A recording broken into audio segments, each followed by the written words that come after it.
महिला दिवस का ये दिन मैं मातृशक्ति को सर झुकाकर नमन करता हूं। मैं गर्व से कह सकता हूं, दुनिया का सबसे धनवान व्यक्ति हूं। मेरी जिंदगी के अकाउंट में करोड़ों माताओं, बहनों, बेटियों का आशीर्वाद है। ನಾನು ವಿಶ್ವದ ಅತ್ಯಂತ ಶ್ರೀಮಂತ ವ್ಯಕ್ತಿ. ಇದಕ್ಕೆ ಕಾರಣ ನನ್ನ ಜೀವನಕ್ಕಿದೆ ಕೋಟ್ಯಂತರ ತಾಯಂದಿರು ಮತ್ತು ಸಹೋದರಿಯರ ಆಶೀರ್ವಾದ ಅಂತ ಪ್ರಧಾನಿ ನರೇಂದ್ರ ಮೋದಿಯವರೇ ಹೇಳಿಕೊಂಡಿದ್ದಾರೆ.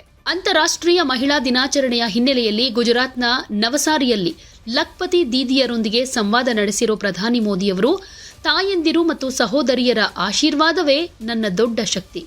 ಮಹಿಳೆಯರನ್ನ ಗೌರವಿಸುವುದೇ ಅಭಿವೃದ್ಧಿ ಹೊಂದಿದ ಭಾರತಕ್ಕೆ ಮೊದಲ ಹೆಜ್ಜೆ ಅಂತ ಹೇಳಿದ್ರು. ಮುಸ್ಲಿಂ ಮಹಿಳೆಯರು ರಕ್ಷಣೆ ಕೋರಿದ್ರು ಮತ್ತು ಅವರ ಜೀವನವು ಮುಸ್ಲಿಂ ಮಹಿಳೆಯರ ಅಂದ್ರೆ ವಿವಾಹದ ಹಕ್ಕುಗಳ ರಕ್ಷಣೆಯ ಹಕ್ಕು ಕಾಯ್ದೆ 2019ರ ಅಡಿಯಲ್ಲಿ ಹಾಳಾಗದಂತೆ ರಕ್ಷಿಸಲಾಗಿದೆ. ಕಾಶ್ಮೀರದಲ್ಲಿ 370ನೇ ವಿಧಿ ಜಾರಿಯಲ್ಲಿದ್ದಾಗ ಅಲ್ಲಿನ ಮಹಿಳೆಯರು ಅನೇಕ ಹಕ್ಕುಗಳಿಂದ ವಂಚಿತರಾಗಿದ್ರು. ಅವರು ರಾಜ್ಯದ ಹೊರಗೆ ಮದುವೆಯಾದರೆ ಅವರಿಗೆ ಆಸ್ತಿಯ ಹಕ್ಕು ಸಿಕ್ತಿರಲಿಲ್ಲ. 370ನೇ ವಿಧಿಯನ್ನ ತೆಗೆದುಹಾಕಿದ ನಂತರ ಈಗ ಅವರು ದೇಶದ ಇತರ ಮಹಿಳೆಯರಂತೆ ಸಮಾನ ಹಕ್ಕುಗಳನ್ನು ಹೊಂದಿದ್ದಾರೆ ಅಂತ ತಿಳಿಸಿದ್ರು. ಮಹಿಳೆಯರಿಗೆ ಶೌಚಾಲಯ ಕಲ್ಪಿಸುವ ಮೂಲಕ ನಾವು ಅವರಿಗೆ ಗೌರವ ಕೊಟ್ಟಿದ್ದೇವೆ. ಮಹಿಳೆಯರು ತಮ್ಮ ಬ್ಯಾಂಕ್ ಖಾತೆಗಳನ್ನು ತೆರೆಯುವ ಮೂಲಕ ಸಬಲೀಕರಣಗೊಂಡ್ರು. ಅವರಿಗೆ ಉಜ್ವಲ್ ಯೋಜನೆ ಅಡಿ ಆರೋಗ್ಯ ಸೌಲಭ್ಯಗಳನ್ನು ನೀಡಲಾಯಿತು. ಮೊದಲು ಮಹಿಳೆಯರಿಗೆ 12 ವಾರಗಳ ಹೆರಿಗೆ ರಜೆ ಸಿಗ್ತಾ ಇತ್ತು. ಆದ್ರೆ ನಾವು ಅದನ್ನ 26 ವಾರಗಳಿಗೆ ಹೆಚ್ಚಿಸಿದ್ದೀವಿ ಅಂತ ಹೇಳಿದ್ರು. ವಿಶ್ವದಲ್ಲೇ ಅತಿ ಹೆಚ್ಚು ಮಹಿಳಾ ಪೈಲಟ್ಗಳು ನಮ್ಮ ಭಾರತದಲ್ಲಿದ್ದಾರೆ ಅನ್ನೋದನ್ನ ನೋಡಿ ನಮ್ಮೆಲ್ಲರಿಗೂ ಹೆಮ್ಮೆಯಾಗ್ತಾ ಇದೆ. ಇದು ಮಹಿಳಾ ಸಬಲೀಕರಣದ ಶಕ್ತಿಯ ಒಂದು ಉದಾಹರಣೆ. ಅದು ರಾಜಕೀಯ ಕ್ಷೇತ್ರವಾಗಿರ್ಲಿ, ಕ್ರೀಡೆಯಾಗಿರ್ಲಿ, ನ್ಯಾಯಾಂಗವಾಗಿರ್ಲಿ ಅಥವಾ ಪೊಲೀಸ್ ಆಗಿರ್ಲಿ, ದೇಶದ ಪ್ರತಿಯೊಂದು ವಲಯದಲ್ಲಿ, ಪ್ರತಿಯೊಂದು ಆಯಾಮದಲ್ಲಿ ಮಹಿಳೆಯರ ಧ್ವಜವು ಎತ್ತರಕ್ಕೆ ಹಾರ್ತಾ ಇದೆ ಅಂತ ಹೇಳಿದ್ರು. ಹಾಗೆ ಗುಜರಾತ್ ಸಫಲ್ ಮತ್ತು ಗುಜರಾತ್ ಮೈತ್ರಿ ಅನ್ನೋ 2 ಯೋಜನೆಗಳನ್ನ ಪ್ರಾರಂಭ ಮಾಡಲಾಗಿದೆ. ಸರ್ಕಾರದ ಅನೇಕ ಯೋಜನೆಗಳ ಹಣವನ್ನ ನೇರವಾಗಿ ಮಹಿಳೆಯರ ಬ್ಯಾಂಕ್ ಖಾತೆಗಳಿಗೆ ವರ್ಗಾಯಿಸಲಾಗಿದೆ. ಇದಕ್ಕಾಗಿ ನಾನು ನಿಮ್ಮೆಲ್ಲರಿಗೂ ಅಭಿನಂದಿಸ್ತೀನಿ ಅಂತಾನು ಮೋದಿ ಹೇಳಿದ್ದಾರೆ. महिला दिवस का ये दिन गुजरात की मेरी मातृभूमि और इतनी बड़ी संख्या में आप सब माताओं, बहनों, बेटियों की उपस्थिति, इस विशेष दिन आपके इस प्यार, स्नेह और आशीर्वाद के लिए मैं मातृशक्ति को सर झुकाकर नमन करता हूं।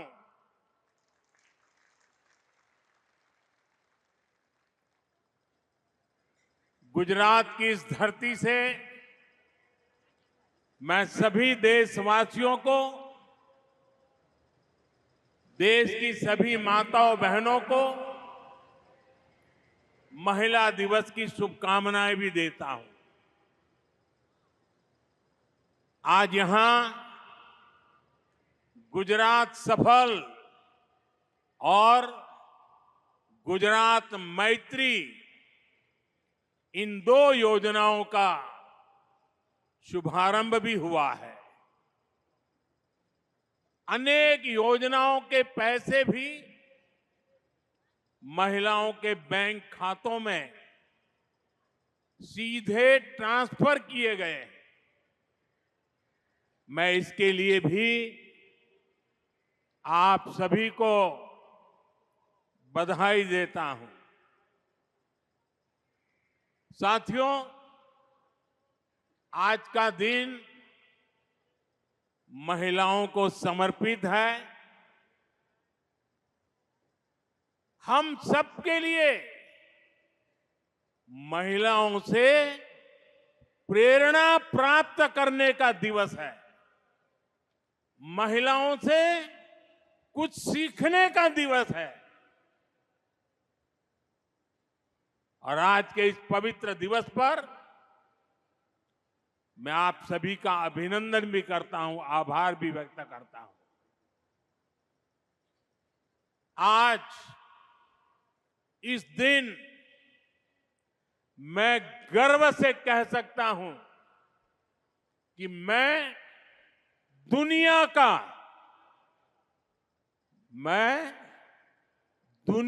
का सबसे धनवान व्यक्ति हूं।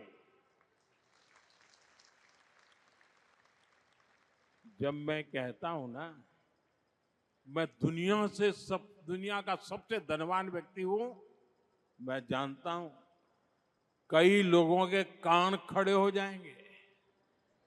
आज पूरी ट्रोल सेना मैदान में उतर जाएगी, लेकिन मैं फिर भी दोहराऊंगा कि मैं दुनिया का सबसे धनवान व्यक्ति हूं।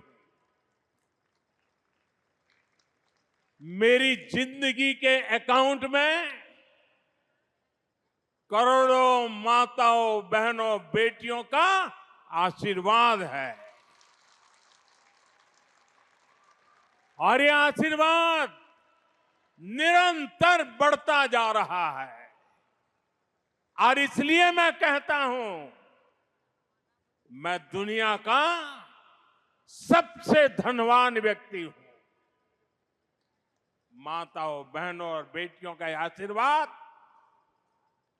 मेरी सबसे बड़ी प्रेरणा है, सबसे बड़ी ताकत है, सबसे बड़ी पूंजी है, मेरा सुरक्षा कवच है। मैंने लाल किले से प्रधानमंत्री के बाद जब पहली बार मुझे लाल किले पर से देश को संबोधन करने का अवसर मिला था, और मेरे पहले संबोधन में मैंने एक चिंता व्यक्त की थी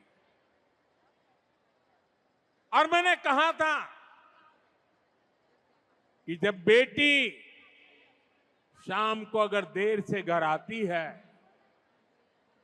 तो मां और बाप दोनों उसे नोच लेते हैं। कहां गई थी, क्यों देर से आई, कहां थी, सैकड़ों सवाल पूछते हैं। और मैंने सवाल उठाया था कि बेटियां अगर बाहर से देर से आ जाए तो सैकड़ों सवाल तो पूछ लेते हो, लेकिन क्या कभी बेटा देर रात घर आता है तो कभी उसको भी तो पूछा करो, बेटे कहां गए थे, किसके पास थे, क्या कर रहे थे। महिलाओं के खिलाफ होने वाले अपराधों को रोकने के लिए, एक बेहतर समाज बनाने के लिए ये बहुत जरूरी है। बीते दशक में हमने महिला सुरक्षा को बहुत बड़ी प्राथमिकता दी। उनके खिलाफ होने वाले अपराधों को रोकने के लिए नियम कानूनों को हमने और सख्त बनाया। महिलाओं के खिलाफ गंभीर अपराधों की तेजी से सुनवाई हो, दोषियों को तेजी से सजा हो, इसके लिए फास्ट ट्रैक कोर्ट्स का गठन किया गया। अभी तक ऐसी करीब 800 कोर्ट्स, 800 जेटली नवी कोर्ट देश भर में स्वीकृत की गई है और इनमें से ज्यादातर ने काम करना शुरू कर दिया। इनमें रैप और पॉस्को से जुड़े करीब 3 लाख केस तेजी से निपटाए गए। बहनों અને બાળકો સાથે જોડાયેલા આવા અપરાધોના 3 લાખ કેસ એમાં ચુકાદા લાવી દેવામાં આવ્યા। ये हमारी सरकार है जिसने रैप जैसे संगीन अपराध में बलात्कार करे ने અમે આવીને કાયદો બદલ્યો અને આવા પાપીને फांसीना माचड़े ज लटकावानो हो। फांसी की सजा, ये हमने कानून बदला। हमारी सरकार ने 24/7 24 કલાક 365 દિવસ विमेन हेल्पलाइन को मजबूत किया। महिलाओं के लिए वन स्टॉप सेंटर शुरू किए। देश भर में ऐसे 800 के करीब सेंटर चालू हो चुके। इनसे भी 10 लाख से अधिक महिलाओं को मदद मिली। साथियों, अब जो भारतीय न्याय संहिता देश में लागू हुई है, अंग्रेजों के काले कानून को हमने हटाया। देश की आजादी के 75 साल के बाद ये पुण्य कार्य करने का सौभाग्य आप सबने मुझे दिया। और क्या बदलाव किया? उसमें महिला सुरक्षा से जुड़े प्रावधानों को और ज्यादा सशक्त किया गया है। भारतीय न्याय संहिता में महिलाओं और बच्चों के खिलाफ अपराधों पर एक अलग अध्याय जोड़ा गया है।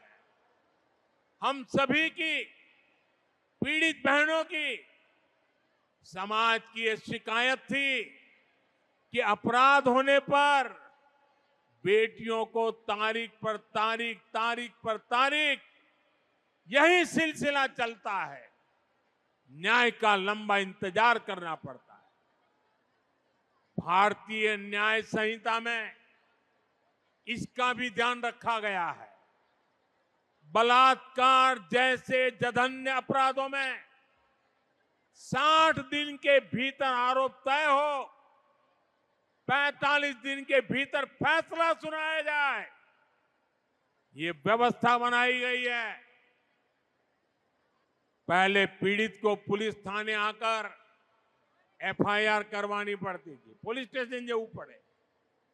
अब नए कानून में कहीं से भी एफआईआर दर्ज कराई जा सकती है। इससे पुलिस को भी फौरन कार्रवाई करने में आसानी होती है। जीरो एफआईआर के प्रावधान के तहत कोई भी महिला अपने ऊपर अत्याचार होने पर किसी भी पुलिस स्टेशन में एफआईआर दर्ज करा सकती है। एक और प्रावधान किया गया है कि अब रेप विक्टिम का बयान पुलिस ऑडियो वीडियो के माध्यम से भी दर्ज कर सकती है। इसे भी कानूनी मान्यता दी गई है। पहले मेडिकल रिपोर्ट में भी काफी समय लग जाता था। अब डॉक्टरों द्वारा मेडिकल रिपोर्ट आगे बढ़ाने के लिए भी 7 दिन का समय तय कर दिया गया है। इससे पीड़ित महिलाओं को काफी मदद मिल रही है। साथियों, ये जितने भी नए प्रावधान भारतीय न्याय संहिता में किए गए हैं, इनके परिणाम भी देखने को मिल रहे हैं। सूरत जिले का ही एक उदाहरण है। पिछले साल अक्टूबर में वहां एक बेटी के साथ गैंग रेप की दुखद वार्ता हुई। वारदात गंभीर थी। भारतीय न्याय संहिता के बाद इस केस में सिर्फ 15 दिन के भीतर आरोप तय हुए और कुछ सप्ताह पहले दोषियों को उम्र कैद की सजा भी हो गई। 15 દિવસ में પોલીસે કામ પૂરું કર્યું, ન્યાયની પ્રક્રિયા ચાલી અને ટૂંકા ગાળામાં જન્મટીપની સજાએ થઈ ગઈ। भारतीय न्याय संहिता लागू होने के बाद देश भर में महिलाओं के खिलाफ अपराधों की सुनवाई में बहुत तेजी से आई है। यूपी के अलीगढ़ में एक अदालत ने नाबालिग से रेप के मामले में 20 साल की जेल की सजा सुनाई है। ये यूपी में भारतीय न्याय संहिता के तहत पहली सजा है जिसमें आरोप पत्र दाखिल होने के 30 दिन के भीतर सजा सुनाई गई।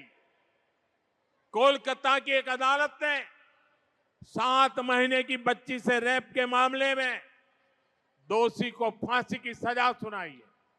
ये सजा अपराध के 80 दिनों के भीतर सुनाई गई।